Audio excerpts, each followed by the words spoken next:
Thanks for joining us on Chicago Tonight. I'm Paris Schutz. Brandis Friedman is on assignment. Here's what we're looking at. As the blockbuster movie Oppenheimer hits theaters, we explore Chicago's connections to the launch of the nuclear age.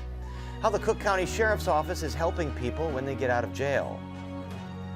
Months before that bill lands in your mailbox, local governments, cities, counties, and school districts decide how much money they need. Cook County property tax bills are officially delayed. WTTW News explains how your bill is calculated. And 50 years after its birth in the Bronx, hip-hop has become a mainstay of American culture. We talk about Chicago's contributions to the genre. And now to some of today's top stories. A Michigan man accused of threatening to shoot former Mayor Lori Lightfoot appeared in Cook County Court today. William Coles is charged with a felony count of threatening a public official. Lightfoot was in attendance for the status hearing and says that he called her the N-word and threatened to, quote, put a bullet through her head during the incident.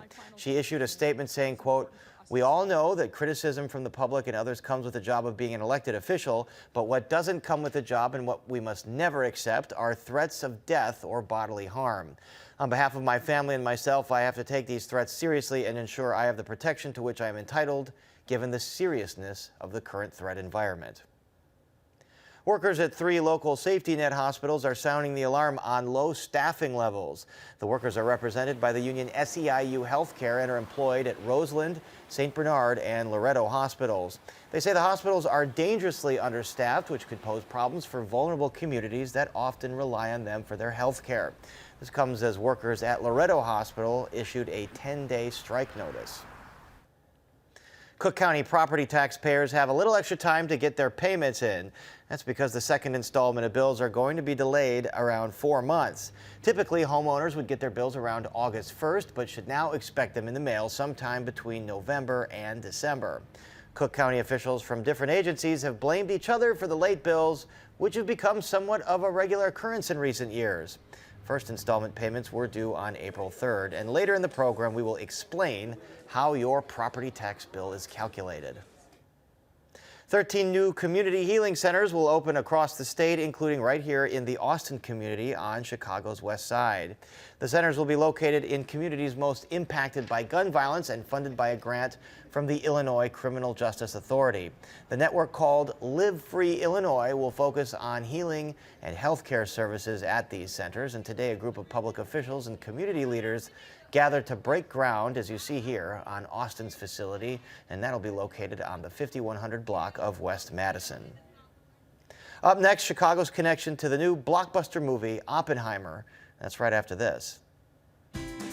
Chicago Tonight is made possible in part by Alexandra and John Nichols, the Jim and Kay Mabey family, the Polk Brothers Foundation, and the support of these donors.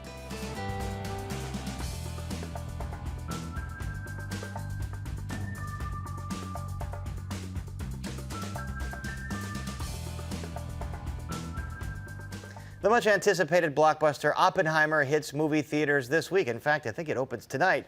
And the story has deep connections to Chicago, specifically the University of Chicago and the Manhattan Project that led to the development of the first atomic bomb. Here's some archival footage that sets the scene. It is December 2, 1942, the University of Chicago, birthplace of the atomic age. Here, behind the vine-covered walls of an almost abandoned football field, the government has already begun work on the most important device in modern history. Never before, and perhaps never again, will a single effort so profoundly affect the future of mankind. Amos Alonzo Stagg Stadium there. And joining us now with more are John Mark Hansen, professor of political science at the University of Chicago, who has researched the birth of the nuclear age in Hyde Park's, quote, atomic village. And joining us from California is John Mecklin, editor-in-chief of the Bulletin of the Atomic Scientist. Welcome, both of you. It's great to have you for this discussion. First, Professor John Mark Hansen, remind us how Chicago came to be the epicenter of research to make a self-sustaining nuclear reaction. Well, the Manhattan Project in many ways was a relay race. It ended at Los Alamos with the Trinity test, but it began here at the University of Chicago. the first thing that had to be accomplished was to show that you could create a self-sustaining nuclear reaction, and that was achieved in December 1942 under the West Stands at Stagg Field. And basically came to Chicago because a professor that had expertise in this field was based at the University of Chicago. Yes, that was Arthur Compton. Arthur Compton was a professor of physics. He was also the dean of the Physical Sciences Division. And in December 1941, he was charged to lead this part of the project. All right, John Mecklin, please remind us of the science here. How does the splitting of an atom lead to such a massive release of energy? It's called a sustained nuclear reaction. Uranium, the first reaction was in uranium, U-235, and atoms of U-235 split and give off particles that split other atoms of U-235, and with each split, an amount of energy is released, and it's a huge amount of energy. So the explosive created at Los Alamos had many, many, many times more power than any conventional explosive. And as Professor Hansen mentioned, there was a relay race that began with the Manhattan Project and then the explosion at Los Alamos. So the scientists working on this below Stagg Field at the U of C, did they know that the end result here was a massive bomb, the likes the world had never seen before? I believe from early on they had a general idea that that's what they were working toward. It was the specifics of putting it together, happened at Los Alamos, but a lot of the theory and initial testing of sort of testing of product, making sure that what their theory said would happen really did happen. A lot of that happened at the University of Chicago. And Professor John Mark Hansen, as these professors were working on this at the University of Chicago, did they feel conflict over what this could unleash? Well, at the time, I don't think very many did. There were many of them who were involved. Many of them were doing it as a kind of patriotic duty. And there were many of them who were actually emigres from Europe and who were deathly afraid of what would happen if Adolf Hitler and his scientists got to a bomb first. And that's what, did the Nazis, did Germany ever, did it turn out that they were developing the same thing? They were certainly working on it, and there was a fear that they would make great progress because physics in Germany was the best in the world. But it turned out that they sort of took a wrong turn along the way, and they never really got very close to it. John Mecklin, as this transpired to the Trinity Project, did scientists after that feel conflicted about what this could lead to and its potential use in war? Yeah, at Los Alamos, it was a race, and there were misgivings among people there, but they were very focused on producing something, and something that was seen as patriotic to help the war effort. Very shortly after the Trinity test, and after attempts to persuade military leaders and the president to do a demonstration explosion rather than drop the bomb on a city first. When that didn't happen, when the United States went ahead and bombed Hiroshima and Nagasaki, there was, yes, extreme anguish among many of the scientists, and many of them formed a group called the Bulletin of the Atomic Scientists of Chicago that was sort of centered at the University of Chicago to create a publication that would explain how dangerous these weapons are.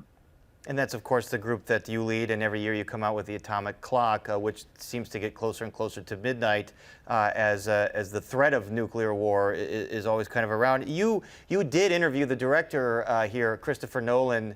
What did he tell you about why he wanted to do this film and what he wanted to portray?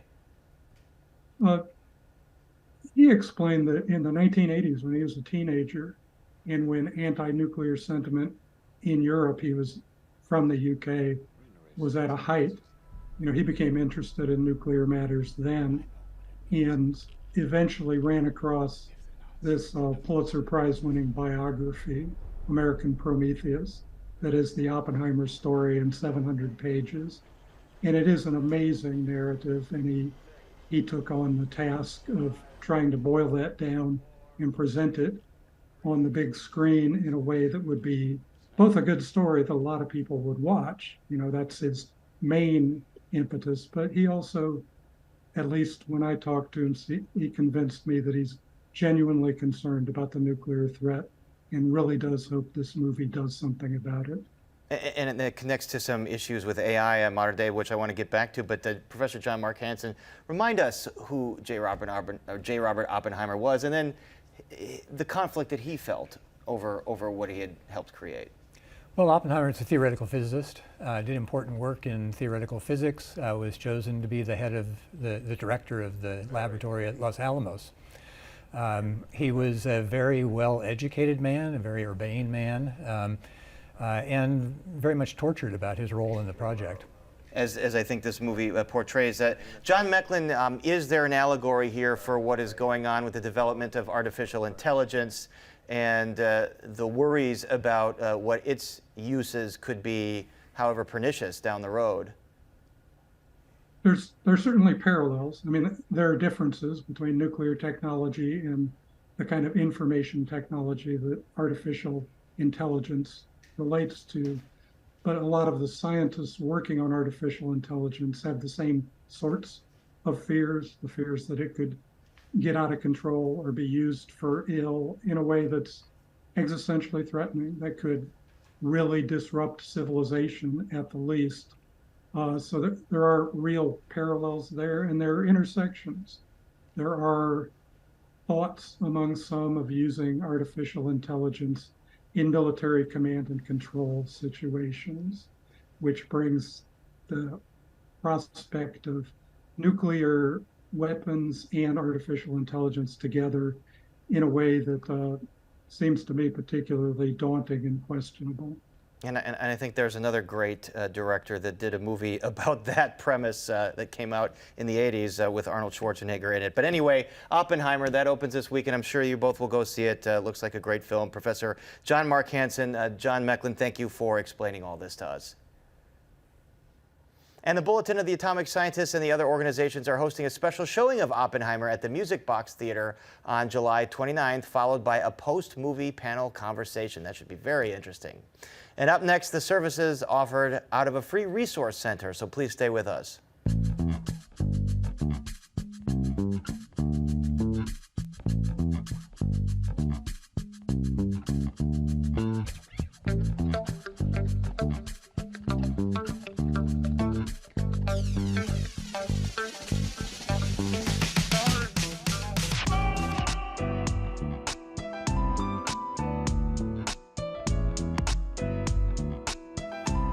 The Cook County Sheriff's Office is ramping up efforts to help people beyond the jail's walls. It opened its first community resource center in Humboldt Park last year. Chicago Tonight's Joanna Hernandez tells us more about this initiative. Corliss Bernard has spent 15 years doing prevention and intervention work with the Cook County Sheriff's Office. There's a kind of a idea that we're here to apprehend and to we're here to arrest, and there's so much more that we do.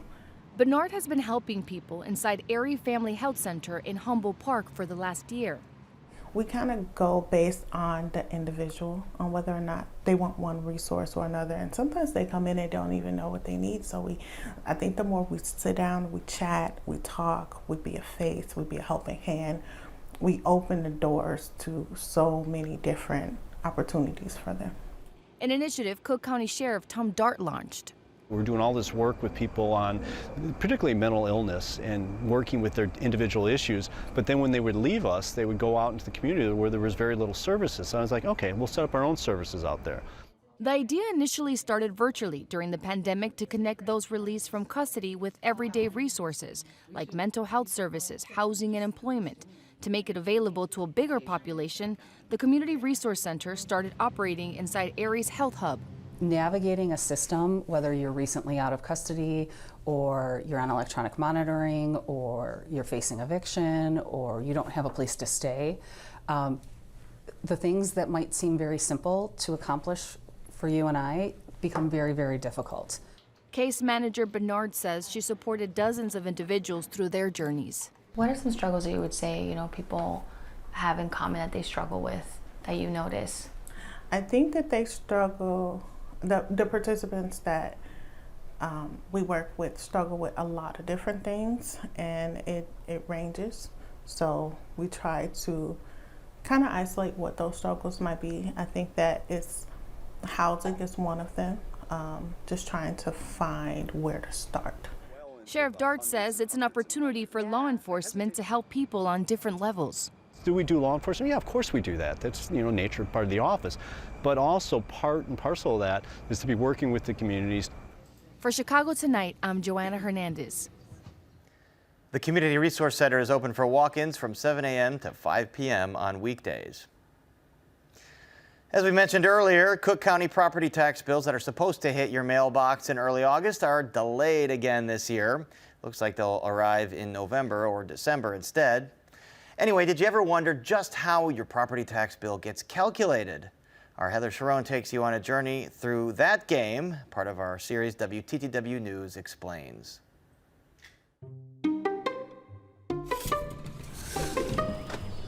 Property taxes can be a doozy, or rather, how they are calculated can be. Months before that bill lands in your mailbox, local governments, cities, counties, and school districts decide how much money they need. Then the folks in charge break out the calculators to figure out how to spread that amount across all of the properties in the area.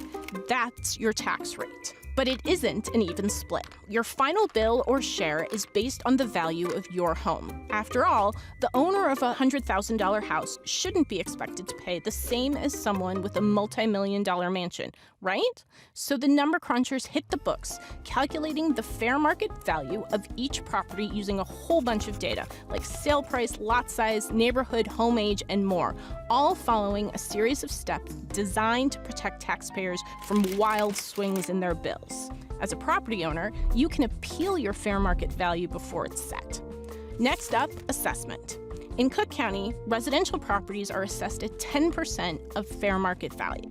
If your home is valued at $300,000, the assessed value of your property is $30,000. To help make sure everyone pays their fair share, officials then apply a countywide equalizer to the value of each property. And property owners can get breaks or exemptions for a number of reasons, ranging from old age or military service to just living in their own home. Now it's time to finish up the math. Remember the tax rate from the beginning? Multiply it against that final value and voila, you have your annual property tax bill. Yay. And of course, that money goes towards critical community services like schools, healthcare, parks, and libraries. Home sweet home.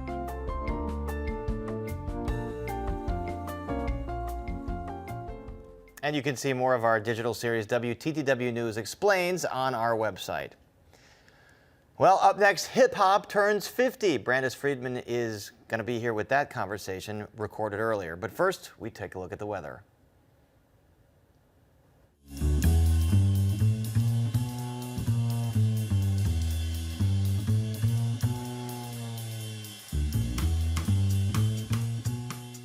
In 1973, DJ Kool Herc set 2 copies of James Brown's Sex Machine album on the turntables at a Bronx house party and tried out his innovative technique of cutting and mixing songs at the drum breaks. Those breakbeats not only got the party started, they started a revolution as the foundation of hip-hop. 50 years later, the genre has become an inextricable part of American culture and music. Joining us now with more are hip-hop artist Drea O, Brandon Pope, anchor and reporter at CW26 Chicago and host of the WBEZ podcast Making, and music, culture, and cannabis journalist and photographer Mark Brayboy. Thanks to the 3 of you for joining us. I appreciate it. Brandon, let's start with you, please. Hip-hop has existed before all 4 of us were born. What is the first track that you remember that introduced you to hip-hop? Wow, now that's a heavy question, Brandon. First track I remember. I grew up in the 90s, so I was growing up on Tupac and Biggie. I was growing up on Do or Die. I was doing kinds of artists like that. But I think the first track that I resonated with, honestly, was Kanye West, Through the Wire. That's probably the first hip hop track I really felt like, yo, this is something I feel. I can understand the message. I connect with it, and that's what really hip hop music is all about. That connection. That's why it's lasted so long. Well, and like I said, it's older than all of us, right? So it's like we've heard it all of our lives. It is like, the soundtrack of our lives. Drea, who would you put on the Mount Rushmore of Chicago hip hop artists? Chicago hip hop artists. So this is the all-time. Okay. Etched in the stone. Etched in this. Okay. Of course, Kanye. I would have to add Twister. Is there a minimum? It's 4. Let's just try 3 for now. Okay. You've got 3. Kanye. So Kanye, Twister, and gosh, this is so hard for the last one. I would love it to be a female, but it doesn't have to be. Not the Brat? Yeah. Well, see, I do like the Brat, but I think that she doesn't mention that she's from Chicago as much. She's more of a national artist. And a lot of times with Chicago artists that end up blowing up, they wear Chicago on their back, and they're always like, I'm from Chicago. Like Kanye, he constantly mentions that he's from Chicago. But I don't know if the Brat mentions it that much, but I think I would put... Maybe Common? Not Common either. All right. Honestly, it would be someone from the new school. It would be like Chief Keef. All right. Only to just integrate everything. And with him being the leader of the drill movement that just took over recently, I would say him. All right. Mark, do you think Chicago gets its place, gets its due for its place in hip hop innovation? I think that's starting to happen now. I think for a long period of time, a lot of people aren't really fully aware of how Chicago Black music as a whole directly and indirectly impacted hip hop, whether that's through gospel, R&B, soul, and our own hip hop innovations in a lot of ways. So I think that's something we're seeing kind of a little bit more now within a lot of music critics and things like that, because every music critic has a favorite Chicago artist, whether people realize it or not. I don't think we always may be aware of how much love we really get, but we still have a long way to go. I don't think the Midwest as a whole gets enough respect or recognition when it comes to how we've pushed hip hop forward and everything like that. So it's a lot more work. It's going to take a lot more documentation. It's going to take a lot more storytelling and things of that nature. But I think that's something that's is changing. I want to come back to something that Drea said, because it's probably fair to say that Kanye West is probably, if not one of the biggest rappers to come out of Chicago, right? Brandon, you did a whole podcast about him. How big a part of his story is the city of Chicago? It's a large part of it, and it's because Chicago is a Midwest city with an identity of being an underdog. And Kanye West has made that a very big part of his own identity.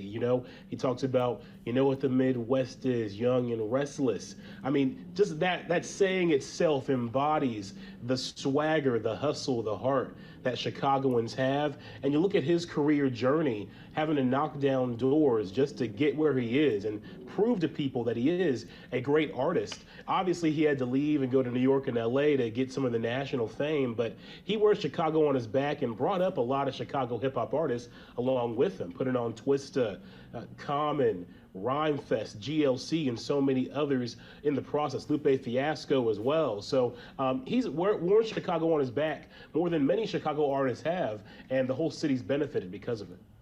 Drea, what stylistic contributions would you say Chicago artists have made to hip hop? And one thing I want to ask you specifically about is drill music, right? Just as a Chicagoan, I didn't realize, I'm a Chicagoan now, right? I didn't realize that everybody else had heard of drill music now too, that it's a part of the hip hop culture as well. Yes.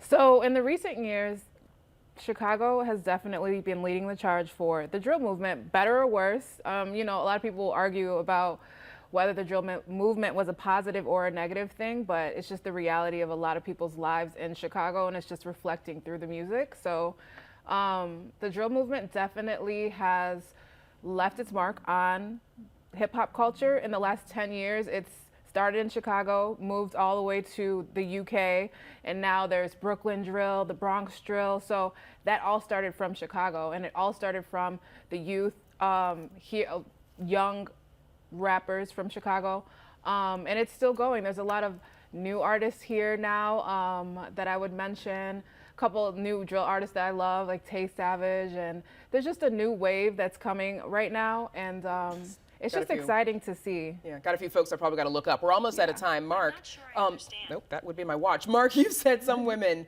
are the ones to watch in the Chicago scene. Who, in about 30 seconds, who are you expecting to see take off?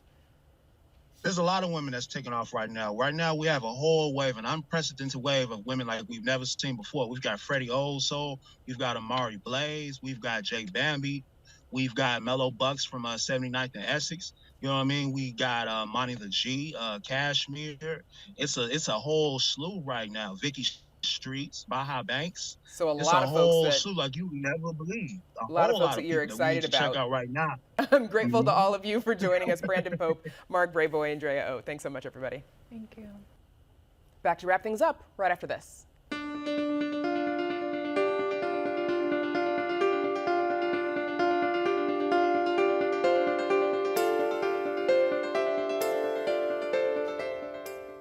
And that's our show for this Thursday night. Don't forget you can get Chicago Tonight streamed on Facebook, YouTube, and our website, WTTW.com/news. And now for all of us here at Chicago Tonight, I'm Paris Schutz. Thank you for watching. Stay healthy and safe, and enjoy this summer evening.